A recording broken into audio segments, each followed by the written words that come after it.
Penduduk Bali itu sekitar 4.150.000 orang. Kemudian kedatangan wisatawan mancanegara ke Bali yaitu plus minus setiap tahunnya mengalami peningkatan 300.000. Sekarang di tahun 2015 3.600.000. Sekarang di tahun 2016 ini diperkirakan akan meningkat. Jadi hampir 4 jutaan. Nah, itu tambahan lagi 4 juta satu tahun. Kemudian Wisrawan Nusantara, ada tambahan 9 sampai 12 juta. Nah, dengan penduduk yang sekian, anggaplah dibagi 365 hari, berarti segitulah penduduk yang masuk ke Bali. Jadi katakanlah sudah 5 juta ada penduduk di Bali. Kalau 5 juta kita rata-ratakan, dia kan ke sini juga menghasilkan sampah. Jadi katakanlah makan di restoran, dia juga membuang sampah kan. Jadi kemudian dia ke tempat-tempat gini pasti juga dia bawa permen atau bawa apa, pasti buang sampah. Jadi artinya bahwa pengaruh pariwisata ini terhadap masalah sampah, turis ke Bali itu terhadap sampah sangat signifikan. Jadi karena saya prediksi itu berdasarkan WIP penelitian itu bahwa satu orang menghasilkan sekian. Nah, anggaplah sekarang dia menghasilkan 1 kilo satu hari, satu orang itu. Saya yakin dia akan menghasilkan seperti itu. Nah, berarti ini kan penambahan lagi dari prediksi yang kita sampaikan tadi. Kalau kita lihat sampah yang terbesar di Bali itu dihasilkan oleh Kota Denpasar. Jadi hampir 4.300 atau 4.500 meter kubik per hari. Dan Badung itu hampir 800 meter kubik per hari. Jadi plus minus itu. Nah, ini Badung dan Kota Denpasar yang memiliki sumber sampah yang cukup besar.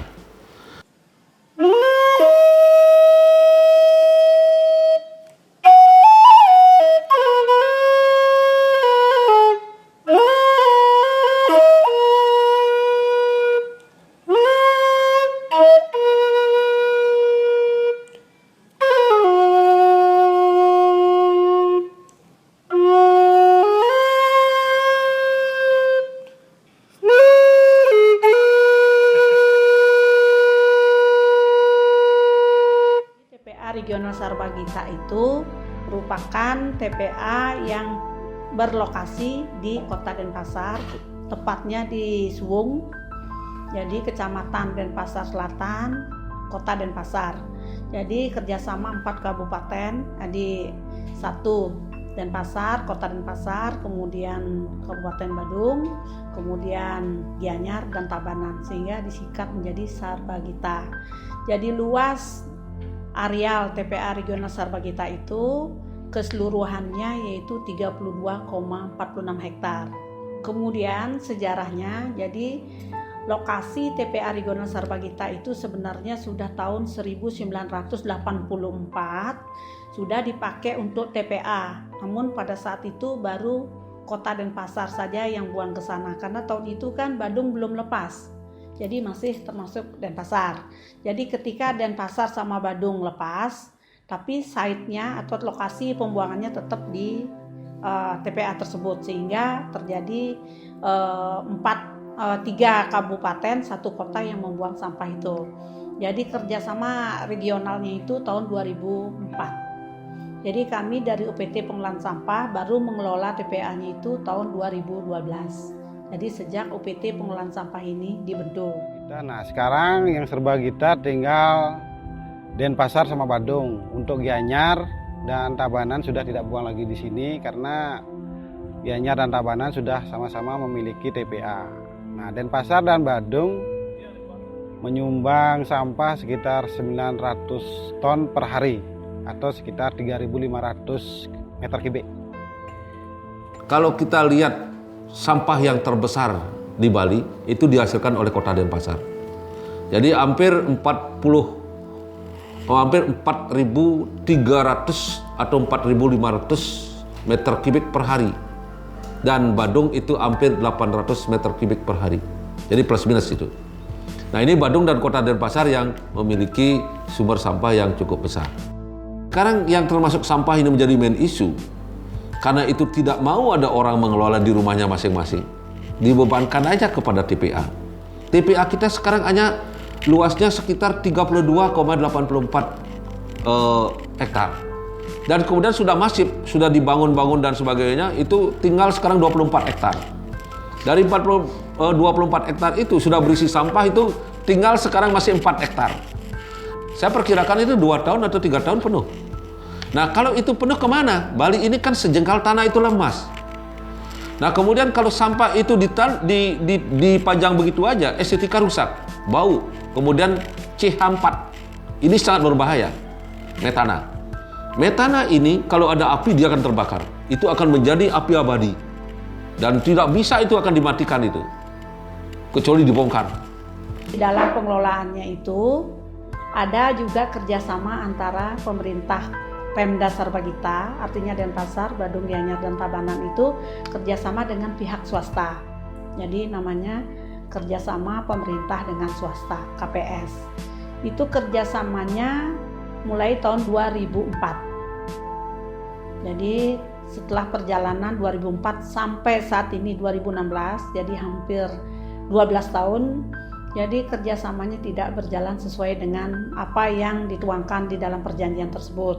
Jadi terjadi wan prestasi terhadap PT NOI itu. Jadi pemerintah Pemda Sarbagita itu kerjasama dengan PT NOI. PT NOI itu singkatan dari Navigat Organik NOI, jadi Organik Energi Indonesia ya NOI ya, PT NOI ya. Jadi itu teknologinya yang dulu dia tawarkan kepada Pemprov atau kepada Pemda Sarbagita, yaitu dengan sistem Galvat, yaitu dengan sistem gasifikasi.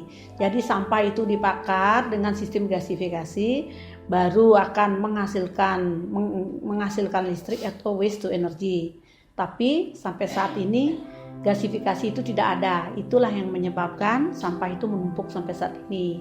Kemudian landfill masih tetap dilaksanakan sama NOI, itu penataan, kemudian perataan itu tetap. Kemudian anaerobic digester juga sudah ada. Jadi yang belum dilaksanakan sama PT NOI kerjasamanya itu teknologi gasifikasi itu. Ya, jadi itu sebenarnya teknologi yang bisa menghabiskan sampah di site itu. Kemudian terkait dengan kenapa sampai saat ini masih numpuk itu, karena pihak NOI ini wan prestasi. Jadi mulai 13 April 2016 sekarang, jadi di tahun sekarang ini kerjasama antara Pemda Sarbagita sama PT NOI sudah berakhir. Yang diperbolehkan dalam undang-undang itu adalah menggunakan sistem sanitary landfill. Yaitu sistem sanitary landfill itu dibuang sampah, diuruk dengan lapisan 10 cm tanah, kemudian dibuang sampah setebal seberapa, diuruk. Nah, sehingga gasnya itu dimanfaatkan. Jadi metannya itu dimanfaatkan untuk turbin. Jadi memutar turbin. Yang sekarang dilakukan oleh NOI adalah itu, tetapi dia sifatnya hanya memakai penutup. Jadi sehingga ditangkap gasnya untuk membuat listrik. Jadi baru 0,42 mega. Jadi kecil itu. 1000 ton sampah itu dia akan menghasilkan 60 megawatt.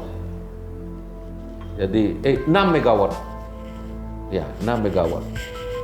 Nah, dengan demikian jadi kalau sampah itu tidak dimanfaatkan dengan baik akan jadi urugan-urugan seperti itu. Hasil penelitian yang dilakukan oleh BLH yaitu di daerah itu ada beberapa parameter yang mengalami peningkatan. Ada beberapa parameter. Yang pertama adalah BOD. Jadi biological oxygen demand. Jadi kemampuan secara biologi untuk mengoksidasi zat-zat pencemar yang ada.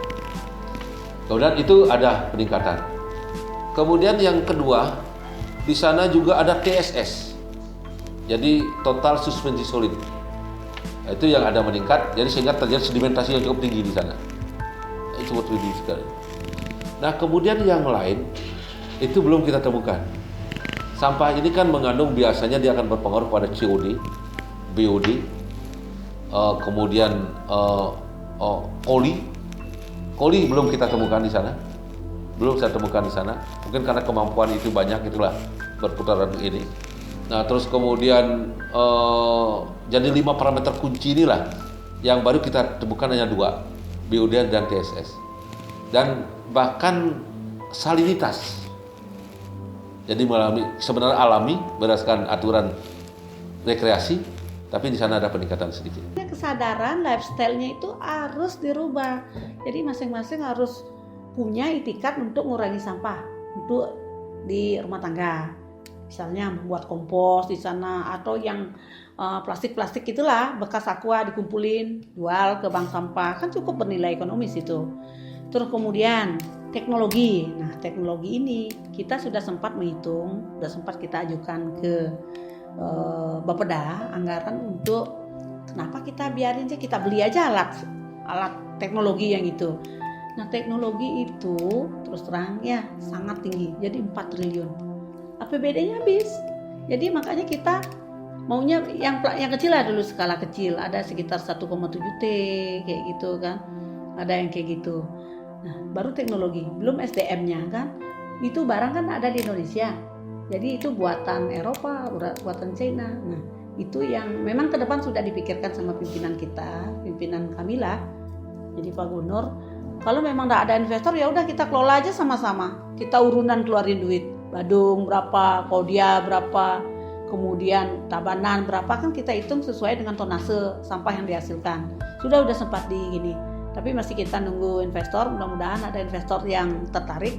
Kalau memang enggak, dia tanpa tipping fee, mau melaksanakan tanpa tipping fee, itu yang kita pilih. Kemudian di samping itu kita juga konsepnya dia, karena konsep kita di dalam pengelolaan sampah di TPA itu kan berwawasan wisata. Jadi pengelolaan sampah dengan ekowisata. Memang ada beberapa investor sudah membuat desain. Jadi di FS-nya kita lihat sudah menggambarkan bagaimana pengelolaan sampah itu, di samping sampah itu dibakar juga ada ekowisatanya.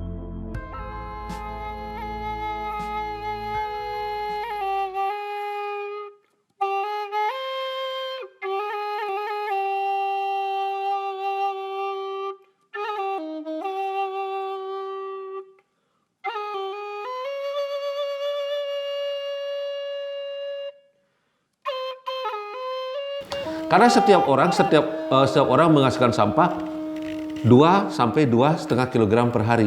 Jadi artinya bahwa sampah kita harus selesaikan per orang ini.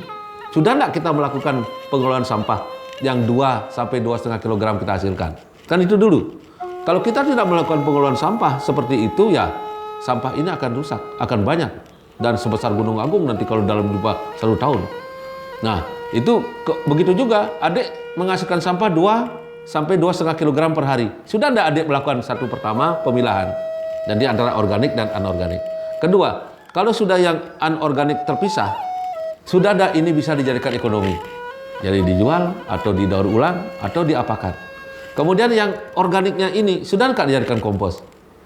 Nah, kalau itu bisa dijadikan kompos, bisa ini didaur ulang yang 2,5 kg itu, berarti hanya 13% menjadi residu yang kemungkinan akan bisa kita bawa ke TPA. Sehingga TPA kita masih lama.